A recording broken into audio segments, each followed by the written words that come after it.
U.S., 4 black women and girls are killed every day. You actually heard me right there. I said every day. This is obviously a crisis, but oftentimes it doesn't get the attention it deserves. According to a study published in Obstetrics and Gynecology, pregnant women in the U.S. die by homicide more often than they die by any other pregnancy-related causes, and they're frequently killed by a partner. Black women in the U.S. who are pregnant or were recently pregnant have up to nearly 3 times higher risk of dying by homicide than those who are not pregnant. This was the case for Cavana Smith of Houston, Texas, who was pregnant at the time of her homicide/feticide. Kavana Smith was a beautiful 25-year-old woman living in Texas. She was one of 5 children. Her mother described her as the life of the family with a big career ahead of her. She was an entrepreneur and was going back to school to get her master's in criminal justice. She was dating Kwanmaine Boyd and had recently found out she was pregnant. On October 5th, Kavana and her sister Brittany went to an ultrasound appointment. Brittany said her sister was nervous but also excited. However, Kavana disclosed that Kwanmaine didn't take the news lightly. He was not happy and said he did not want any more children. The following day, Kavana went to pick up money owed to her from Kwanmaine. That was the last day she was seen alive.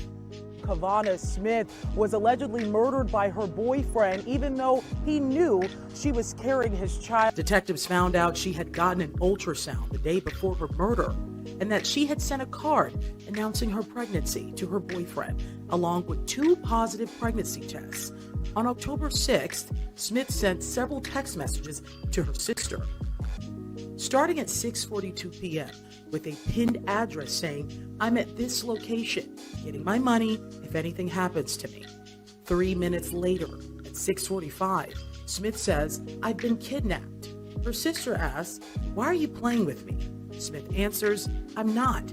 I'm in the back of Kwan's truck." That was the last text sent from Smith's phone. HPD detectives say based on witnesses, they believe she was shot just minutes later at around 6:55. Kavana's family was horrified and in disbelief when they found out how she died and where she was left. Houston police found 25-year-old Cavanna Smith shot to death in the middle of Reed Street, reportedly a few miles from Boyd's apartment. Kwanmaine Boyd was arrested and charged with capital murder in the death of Cavanna Smith. He is currently in jail awaiting trial. While the family is happy he is off the street, they are mourning the loss of a daughter and sister. Smith's mom remarked, "She didn't deserve what happened to her. My main concern is justice will be served. She was a young person and just only began to live her life." When asked if she was proud of her sister, Brittany responded, "Am I proud of my sister? I'm extremely proud of her. That even in her last moments, she was strong." "She was so young and so full of life. I can tell she will be greatly missed by her friends and family members. Rest in peace, Kavana Smith."